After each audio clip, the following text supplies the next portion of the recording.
Alors, aujourd'hui, moi j'ai envie de parler de l'esprit dans la matière. Parce qu'en fait, c'est quelque chose qui me pose question, qui m'habite depuis que j'ai l'âge de raison, peut-être, quelque chose comme ça. C'est quelque chose qui reste dans ma tête et dans mon corps, en fait, parce que je me suis toujours sentie étriquée dans mon corps. Je me suis toujours trouvée rapetissée en fait dans le corps. C'est peut-être un peu crâneur. Après, en fait,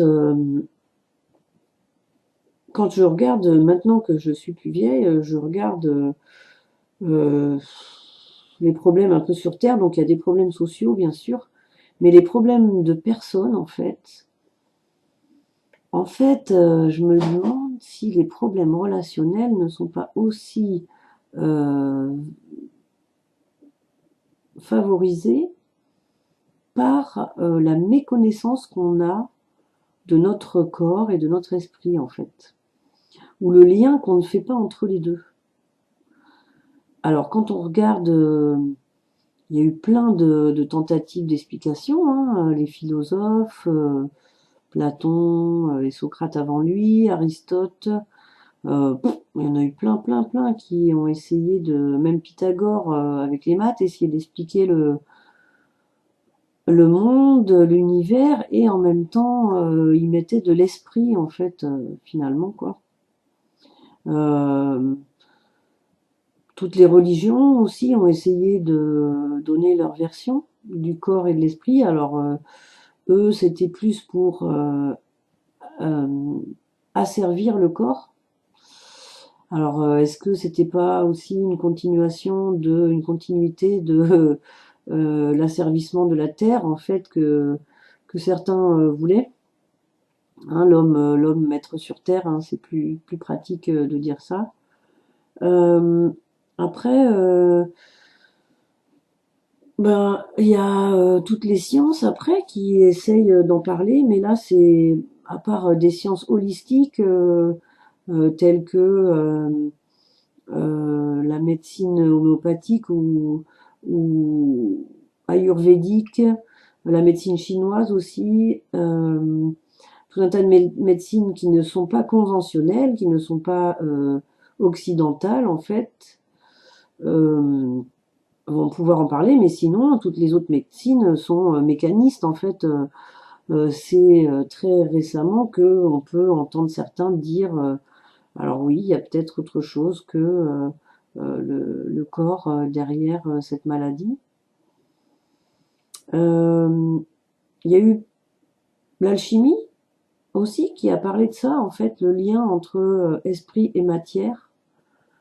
Voilà, moi, c'est vrai que depuis super longtemps, en fait, bah, je cherche tout un tas de choses, je lis des livres, puis avec Internet maintenant, bah, il y a beaucoup de savoir disponible. Mais ouais, c'est vrai que cette vidéo est un petit peu spéciale, mais je me dis pourquoi pas attirer l'attention là-dessus, sur bah, les dysfonctionnements qu'il peut y avoir dans l'équilibre esprit-corps. On est trop dans le corps, pas assez dans l'esprit, ou même des fois trop dans l'esprit, pas assez dans le corps. En fait, il n'y a pas de pont fait entre les deux. J'ai remarqué que beaucoup reniaient leur corps, n'étaient pas contents de leur corps, voulaient transformer leur corps. Euh, et puis d'autres voulaient développer leur esprit, n'étaient pas contents de leurs conditions spirituelles, voilà. Alors après, chacun fait ce qu'il veut de sa vie en même temps, hein. Je suis pas là en train de critiquer, je sais pas moi, le transgenre ou euh, des gens qui vont avoir une pensée et puis son contraire, voilà non. Mais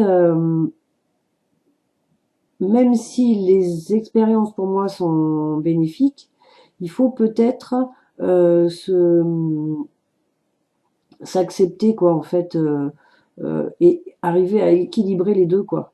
C'est-à-dire que on n'est pas des arbres, mais j'aime beaucoup beaucoup cette image et l'humain, je trouve qu'il y a ça un peu chez lui, qui est euh, une capacité à s'ancrer toujours plus profond dans la terre, dans euh, le matériel, la matière, voilà, et en même temps ouvrir son esprit vers les étoiles, quoi. Je pense que dans la vie, on y gagnerait à allier vraiment les deux. Faut pas perdre la tête non plus, hein. Faut garder euh, peut-être un doute ou une volonté un petit peu scientifique, quoi, de mettre à l'épreuve des choses ou euh, d'essayer de vérifier à l'intérieur de soi comment chaque notion marche, quoi. Moi, c'est un peu ce que je fais, c'est-à-dire que je vais aller prendre des informations et puis après, je vais faire ma salade, en fait, voir ce qui me va vraiment et puis tester des choses dans mon quotidien, voilà, pour voir comment ça avance, en fait. Mais c'est vrai que depuis, je sais pas, une vingtaine d'années peut-être, j'essaye d'allier les deux, quoi, le spirituel et le matériel. Et je trouve que c'est beaucoup plus apaisant. J'ai l'impression d'être plus unifiée en moi-même. Peut-être que non, il y en a, ça va être très cartésien, très scientifique, mais ça m'empêche pas de douter des fois, ça m'empêche pas de me poser des questions encore et toujours, mais